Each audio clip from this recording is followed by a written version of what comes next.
German soldiers hold Germany's national flag. Vano Shlamov, AFP via Getty Images. Since the end of World War II, German statesmen from across the political spectrum have insisted that their nation has no national interests, only supranational ones. As founding chancellor of the divided, post-war Federal Republic, Konrad Adenauer chose to rehabilitate his defeated country through the path of Westbindung, literally, binding to the West, subsuming it under European and transatlantic integration. 2 decades later, the Ostpolitik Social Democratic Chancellor Willy Brandt sought to reconcile Germany with the Communist German Democratic Republic (GDR) through trade and highly symbolic expressions of repentance, like his impromptu genuflection at the memorial to the Warsaw Ghetto Uprising. In the waning days of the Cold War, as the prospect of reunification raised fears about a return of the German problem, Hans-Dietrich Genscher, the country's longest-serving foreign minister and a member of its Liberal Free Democratic Party, reassured wary neighbors that, the more European our foreign policy is, the more national it is. To this day, German politicians and elites bend over backwards to portray their country's foreign policy as the epitome of altruistic multilateralism. So sensitive are they to perceptions of national chauvinism that, in 2010, Germany's president was forced to resign after making the perfectly reasonable point that his country might need to deploy troops overseas to protect our interests, such as ensuring free trade routes or preventing regional instabilities, which are also certain to negatively impact our ability to safeguard trade, jobs and income. Vice Chancellor and Foreign Minister Sigmar Gabriel Attenberry, Getty Images. American political leaders have long explained their country's foreign policies as a form of enlightened self-interest. Their German counterparts have gone out of their way to portray themselves as guided by enlightened selflessness. And the election of U.S. President Donald Trump has provided Germans with ripe opportunities to contrast their cooperative, internationalist outlook with the president's America First nationalism. In a barely disguised attack on Trump's worldview at the United Nations General Assembly earlier this year, Foreign Minister Sigmar Gabriel condemned national selfishness, and declared that the motto, "Our country first," only leads to more national confrontations and less prosperity. Gabriel repeated these criticisms at a conference in Berlin earlier this month, lamenting the U.S.'s withdrawal under Trump from its role as a reliable guarantor of Western-influenced multilateralism. Berlin's paeans to multilateralism and reproaches to nationalism, however, mask a foreign policy that is often itself unilateral and nationalist. An example of such hypocrisy was unintentionally provided by Gabriel himself. Among a litany of American policies supposedly undermining the liberal international order, he included newly introduced U.S. sanctions on Moscow that may affect German gas pipelines to Russia. Such measures, Gabriel warned, pose an existential threat to our own economic interests.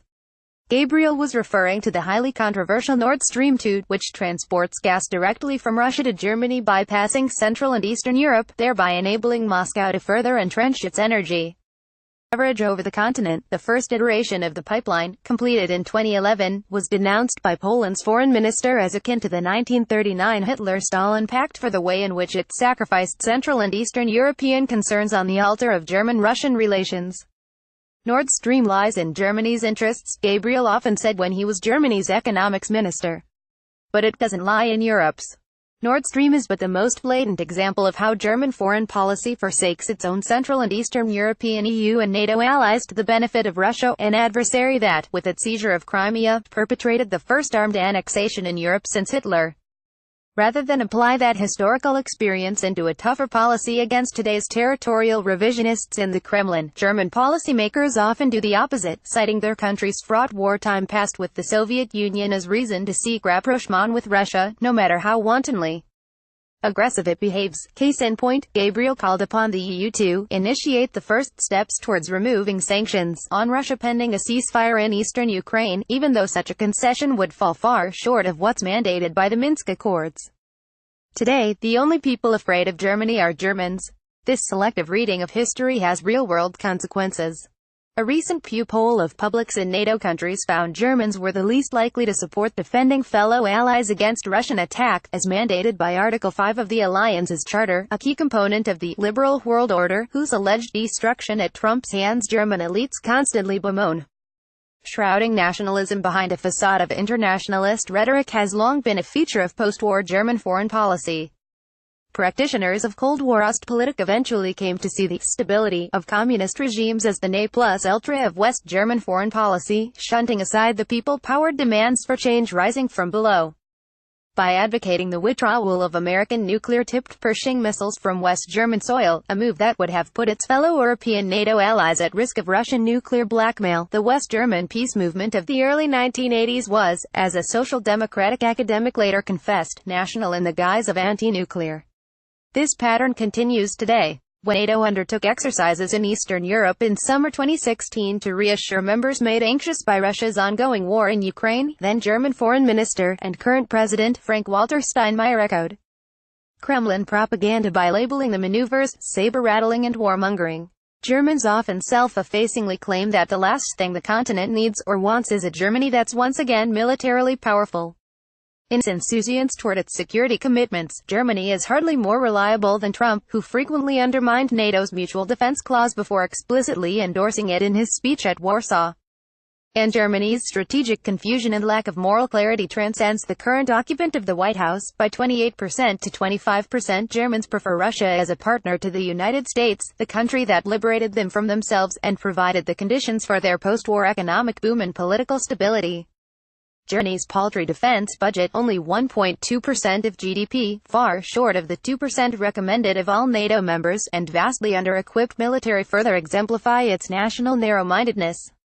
As Europe's most populous country and economic powerhouse, Germany should be contributing far more to the continent's collective defense.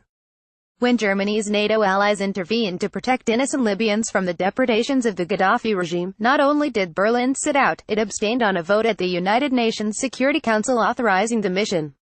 Responding to criticism of their meager defense expenditure, Germans often self-effacingly claim that the last thing the continent needs or wants is a Germany that's once again militarily powerful. Some offering this excuse sincerely believe that Germany, because of its past, should never again be trusted with the use of military force, but many just wish to unburden themselves of international obligations and cynically cite eternal historical trauma to justify that desire. There's nothing inherently wrong with pursuing national interest. What's exceptional about Germany is the degree to which it claims not to today. The only people afraid of Germany are Germans. This opportunistic instrumentalization of history, whereby pacifism, not standing up to dictatorship, is the primary lesson gleaned from World War II, provides them with a convenient and moralistic alibi for shirking global responsibilities. Now, there's nothing inherently wrong with pursuing national interest. All countries do. What's exceptional about Germany is the degree to which it claims not to. Given its strength and the particulars of its past, this pretense has been an understandable component of German foreign policy rhetoric. The country that instigated World War II, perpetrated the Holocaust, and, long before, worried neighbors by mere virtue of its size was always going to be confronted with inhibitions, traumas and limits on its sovereignty with which normal nations are unencumbered. But as demonstrated by the rise of the Alternative for Germany, the first far-right party to enter the Bundestag in decades, Germany is becoming more like a normal European country, warts and all. It's time it stopped pretending otherwise. James Kirchhoff is a visiting fellow at the Brookings Institution and author of The End of Europe, Dictators, Demagogues, and the Coming Dark Age, 2017. View comments posted on December 26, 8:12 a.m. Central Europe Time. It has been clearly stated by several chancellors and presidents in Germany that Germany's interests lie primarily in a united Europe. This view is clearly supported in the population. Nothing new there. When both peace movement and opposing German governments can be portrayed as nationalist, then I suspect that the SA has one clear and not very well hidden agenda. Man merkt die Absicht. Posted on December 26, 8:29 a.m. Central Europe Time. Jack Booth. Germany will always avoid spending when there is no immediate gain. Germany avoided its NATO commitments for 30 years to the tune of $230 billion. First and foremost, they are money hungry, followed closely by the usual German desires. Germany is pretty wise if they only spend if there is a gain, which explains their economical success. The UK spends roughly $40 billion for no gain at all, their bill for ceasing to have a say in the EU, while still having to stick to their rules. Now, who is acting more wisely? Germany puts Germany first, like the UK puts the UK first. Why do you have problems with that? Simply apply for leaving the NATO as well. Nobody is going to miss you. Posted on December 26, 8:31 a.m. Central Europe Time. At Ronald. Not paying your NATO bills as being wise? Sure, love, whatever you say. In UK you get taken to court and are made bankrupt if you don't pay legally owed bills. It's a black mark on one's character. But sure, love, sure, UK paying only legally owed bills is being daft. Sure, love. Oh, crazies in the U-Loon zone as usual. Posted on December 26, 9:15 a.m. Central Europe time at Ronnie Now, who is acting more wisely? Is there a single German who can come on here and dispel the awful impression everyone is being reinforced about you guys? Posted on December 26, 9:17 a.m. Central Europe time at Wow, going ballistic again when being reminded of your insignificance. Wow. I repeat, simply leave the NATO as well. Nobody is going to miss you. Posted on December 26, 9:29 a.m. Central Europe time. Instigated WW2 What Crap. Posted on December 26, 10:17 a.m. Central Europe time. Among a litany of American policies supposedly undermining the liberal international order, he included newly introduced U.S. sanctions on Moscow that may affect German gas pipelines to Russia. Such measures, Gabriel warned, pose an existential threat to our own economic interests. Sure, Germany defends its national interests. However, this whole op-ed is extremely poorly argued. The American sanctions on Nord 2 being a particularly galling example. It is a naked U.S. attempt to impose U.S. laws on Germany and other European countries. It is also a naked attempt to promote U.S. LNG exports to Europe. When the U.S. tried something similar in the noughties, Iran-related sanctions, the EU reacted forcefully to the U.S. attack on the sovereignty of EU member states. I hope the EU will react likewise. Posted on December 26, 10:17 a.m. Central Europe time. And you all call the UK an unreliable ally? Double-speaking clowns. Posted on December 26, 10:33 a.m. Central Europe time at Franz Geiler. You're absolutely right. The author of this article ignores the consequences of these interventions and just pretends that the attack on Libya was somehow justified. He also acts as if they intervened to eliminate Gaddafi, which is funny given that as long as Gaddafi had control over the country and pursued policies that the West liked, Europe and the US had a very cozy relationship with him. Also, the US and Europe are not against dictatorship, they love Saudi Arabia and plenty of other authoritarian regimes, they just want the dictators to be quiet and in power. As soon as they lose control they want to remove them, and pretend they're redoing it out of love for democracy, or out of humanitarianism, or some such reason. But I guess we're supposed to ignore those little facts. Posted on December 26, 10:43 a.m. Central Europe time. Good article. Germany has been a poor European and deflects attention by pointing to Britain, who in the conflicts on the continent over the past 200 years has been its best friend. Germany set up the single market, the euro, various trade treaties, the usage of diesel in vehicles, to suit its own purposes and continues to do so with its illegal budget surplus, its failure to fund defense, its hiding of emission scandals and its refugee decisions. I very much like the German people, but its government is far more selfish than the Brits. Well, we have had enough of the Empress Merkel and we are off, so you can sort out this mess yourselves through the EU, which is a puppet manipulated by the interests of Germany. Posted on December 26, 10:45 a.m. Central Europe time. Okay, third time lucky. Apparently someone at Politico would prefer if I didn't say the JRB words that led Germany into instigating World War II, but ad acem, yes, instigated. Posted on December 26, 11:11 a.m. Central Europe time. Now all three are there, haha. I'm going back to bed. Posted on December 26, 11:12 a.m. Central Europe time. 1. Russia is a proud and powerful European nation that must not be humiliated. 2. Peaceful solutions are better than war with thousands and thousands of dead civilians and soldiers and destruction and devastation everywhere. 3. Trade is a means to improve relations between nations. 4. Ostpolitik was well thought over. Unlike Peace Nobel Prize winner Obama, who considered war as continuation of politics with other means in accordance with the Prussian General von Clausewitz, Peace Nobel Prize winner Willy Brandt, the initiator of Ostpolitik, preferred dialogues and to shake hands in order to stabilize peace in Europe. By the way, Peace Nobel Prize winner Willy Brandt was considered a lunatic by the U.S. government. Gabriel, Steinmeier, Steinbrück and the Social Democratic Party, SPD, of today are strong allies of the U.S. and NATO. For her own disadvantage, the SPD of today is bedazzled by the pleasantnesses of the establishment and is not able to constitute a coalition with the Democratic Socialists of the Left Party because the Left Party thinks that the NATO is not needed any longer. Maybe Willie would have judged differently. Posted on December 26, 11:30 a.m. Central Europe Time. Posted on December 26, 11:47 a.m. Central Europe Time. Well, we have had enough of the Empress Merkel and we are off, so you can sort out this mess yourselves through the EU, which is a puppet manipulated by the interests of Germany. I understand your comment as expression of pure envy, because the Germans do everything better than the English. Posted on December 26, 11:51 a.m. Central Europe Time at Secondaric 235. Please don't use my name wrongly. So dear Secondaric 235, if you admire the English, be fair, and don't sail under wrong flag. Posted on December 26, 12:03 p.m. Central Europe Time. Eric 235 at Secondaric 235. Please don't use my name wrongly.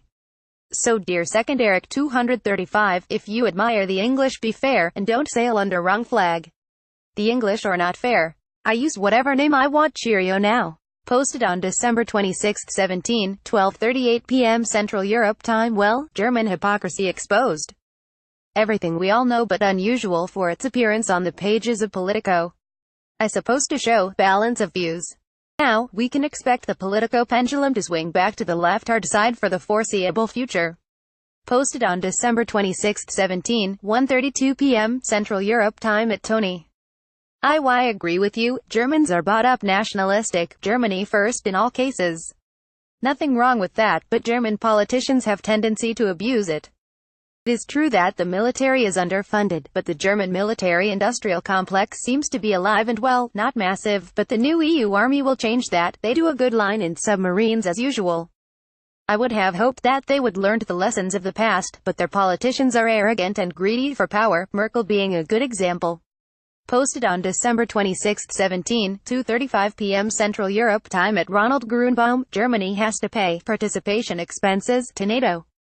There is a treaty and Germany has not respected its obligations. You may discuss if there is any gain or not for a long time, but you cannot deny treaty commitments. Do you pay your rent? Let's be serious. Posted on December 26, 3:07 p.m. Central Europe Time. When Germany's NATO allies intervened to protect innocent Libyans from the depredations of the Gaddafi regime, not only did Berlin sit out, it abstained on a vote at the United Nations Security Council authorizing the mission. And we saw the consequences of that intervention. Libya is even more messed up than Iraq after the unilateral U.S. invasion. It's literally become a failed state on the border of the EU, an easy path for illegal migrants that are straining inter-EU relations and a nest of terrorism. We should praise Germany for its choice. Unlike you neocon imbeciles, they seem to strive and learn from their mistakes. Posted on December 26, 8:23 p.m. Central Europe Time. Germany has already orchestrated destruction of Europe in the past several times. It seems we will see history repeating itself once again, unfortunately.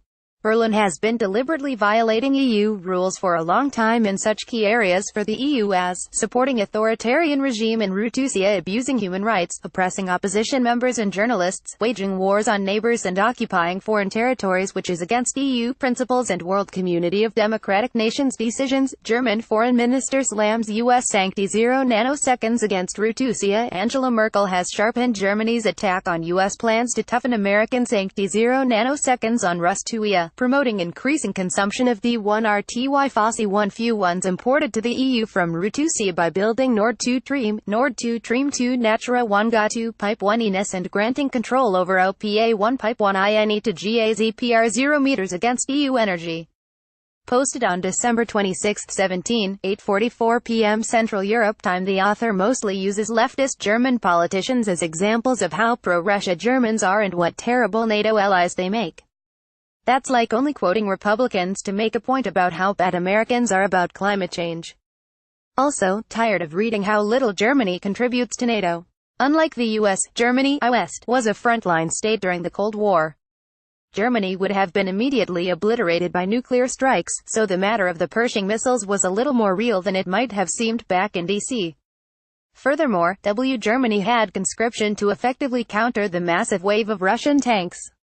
Conscription was only abolished 6 years ago, 2011. My friends and I all had to give a year of our lives to the state. When was the last time the US had mandatory military service? Exactly. It's not just about monetary contributions. Posted on December 26, 8:58 p.m. Central Europe Time, and more censorship on political boards, again without justification. Once this note disappears once more, so will my bookmark. Pitiful. But it explains why discussions have become more and more partisan recently. Posted on December 26, 10:33 p.m. Central Europe Time. Just looked up the author. Yeah, not trusting a neocon's opinion with anything. Using the military to push your foreign interest usually ends up a disaster. When was the last time an intervention actually helped anyone and not ended up in nothing but mass casualties of civilians? World War II? The US government has done much damage to the world since World War II, and supporting it in doing it is a mistake. Time for the US empire to die. It's now rotten to the core. With Trump in charge, there's absolutely nothing to justify calling the US a rational actor. Posted on December 26, 10:39 p.m. Central Europe Time. Sierp Kerchak was among those who massively criticized the planned German-Russian pipeline and demanded that the oil should rather be bought from the Americans, who have been fracking like no tomorrow, which would enrich his funding pals, the big American oil producers. But that's surely only coincidence. I'm convinced that only the safety of NATO was on his mind. Honest. Posted on December 26, 10:50 p.m. Central Europe Time. Another Anglo-Saxon unhealthily obsessed with Germany. But you can't wield German influence without acting the German way.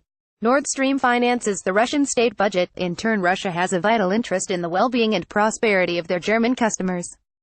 That's way more power than an aircraft carrier without fighter jets. P.S. The most populous country in Europe is Russia, not Germany. Posted on December 26, 11:04 p.m. Central Europe Time. Mentor, interesting, but yeah, makes sense, I guess. I don't exactly love Nord, but if we have to import gas and oil from somewhere, Nord is probably the last terrible option. Buying from fracking in the US is stupidly expensive and in no way can even satisfy Europe's markets. It's just not realistic for anyone to cover Russian imports in a way that even makes sense. By the way, Germany, even West Germany, was supplied by Russia during the Cold War. Even when Russia was an actually adversary, which I don't believe it is right now, just not an ally, the oil and gas kept flowing. Not to mention, unlike the US, randomly pushing a new Cold War is damaging to Germany and yes, the rest of Europe. Putin is not a good guy, nobody can dispute that, but Russia is a neighboring country and some form of decent relationship has to be kept. Posted on December 26, 11:16 p.m. Central Europe Time. At Jan Berlin, that's way more power than an aircraft carrier without fighter jets. Maybe. But isn't Germany pushing too fast for another alliance with Russia, if not too wide? German-Soviet Pact of Aggression type signed in Moscow on the 23rd of August 1939 with secret protocol dividing spheres of influence. Especially that U.S. occupation forces, thanks God in those circumstances, are still present on German soil. Posted on December 27, 12:17 a.m. Central Europe Time. DC, in case you forgot already, or never knew in the first place, the Russian sanctions are upheld primarily paid by Germany. We're not seeking an alliance with Russia, but we're refusing to be the poodle to the increasingly absurd Anglo-Saxon, US, UK first policies. And seeing this bizarre Kerchak article decrying German hypocrisy, while at the same time demanding nationalist policies from the US, UK is hard to swallow for normal rationally thinking people outside the far-right Anglo-Saxon bubble. Posted on December 27, 12:24 a.m. Central Europe Time. I'm not even sure what the author even wants.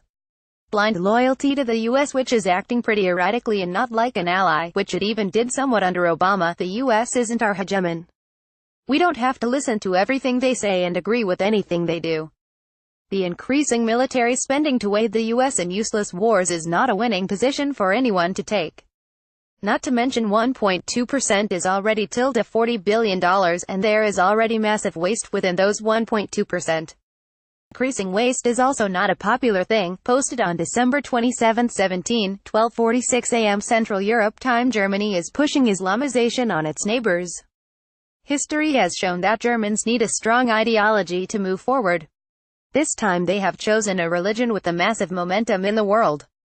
They hope they can conquer EU and demolish secularism, which was the defining moment for Europe over the last 400 years or so. Posted on December 27, 3:28 a.m. Central Europe Time. Politico as usual deletes comments posted on December 27, 5:02 a.m. Central Europe Time. At Mentor, thank you for your statement. The most Russian-friendly German chancellor in recent history was certainly Schroeder, and IIRC. He hasn't governed the country for quite some time now. Smiley face. On a side note, it appears pretty useless trying to discuss with some Brexit trolls and pathological German haters. Their hate and misguided beliefs appear to be engraved in their DNA. One can troll them for fun, as I do occasionally, but trying an argument of any meaningful content isn't but a waste of time. Posted on December 27, 5:20 a.m. Central Europe Time. I find a lot of things confusing, and this attitude is one of them. Unlike the writer, I do not see the self-interest in emboldening Russian behavior or not wanting to help maintain and bolster the post-WW2 security infrastructure, sea lanes, access to markets and raw materials, etc. I can see how getting Russia to be part of this liberal order is a huge potential plus, but Putin is not interested in this at all. Russia wants its own non-liberal economic union like an anti-EU. The whole thing in Ukraine started over this choice of trading with the EU or with this Russian anti-EU. The Nord Stream 2 pipeline seems pretty irrelevant in the grand scheme of things. Posted on December 27, 1:58 p.m. Central Europe Time. At Mentor, yes, sure, former German Chancellor Gerhard Schroeder is the best example of that anti-Russian policy. And Sigmar Gabriel, German Foreign Affairs Minister, is following his footsteps diligently too. Just imagine a leader from any civilized, democratic country like, for example, US or UK becoming member of the board of a large state-controlled company in a sensitive sector of an authoritarian state like Russia, China or North Korea. Also, don't forget that US, UK are still Germany's NATO allies, so it is strange how Germany prefers to be Putin's poodle than cooperate with the allies. And as far as sanctions are concerned, I prefer to look at the facts instead of rhetoric, and such Berlin's actions as supporting authoritarian regime in Rutusia, abusing human rights, oppressing opposition members and journalists, waging wars on neighbors and occupying foreign territories, which is against EU principles and world community of democratic nations decisions. German Foreign Minister slams US sancti 0 nanoseconds against Rutusia. Angela Merkel has sharpened Germany's attack on US plans to toughen American sancti 0 nanoseconds on Rustuia, promoting increasing consumption of D1RTY Fossey 1 few ones imported to the EU from Rutusia by building Nord 2 Stream, Nord 2 Stream 2 Natura 1 GA2 Pipe 1 ENES and granting control over OPA 1 Pipe 1 INE to GAZPR 0 meters against EU energy. Posted on December 27, 2:14 p.m. Central Europe Time. At Ronald Grunbaum, why do you have problems with that? Simply apply for leaving the NATO as well. Nobody is going to miss you. You will, because you'll have to do some of the dirty work yourself. Then worms like you won't occupy such a moral high ground whilst reaping the rewards. Read the article, it says it quite well. Posted on December 27, 2:42 p.m. Central Europe Time. Today, the only people afraid of Germany are Germans. Quote, nonsense. East Europeans have begun to be afraid of Germany, in spite of, or maybe because of being aware of close economic ties with the German economy. Nobody in the East doubts that the current pressure of Brussels on V4 comes in fact from Berlin. Posted on December 27, 4:15 p.m. Central Europe Time.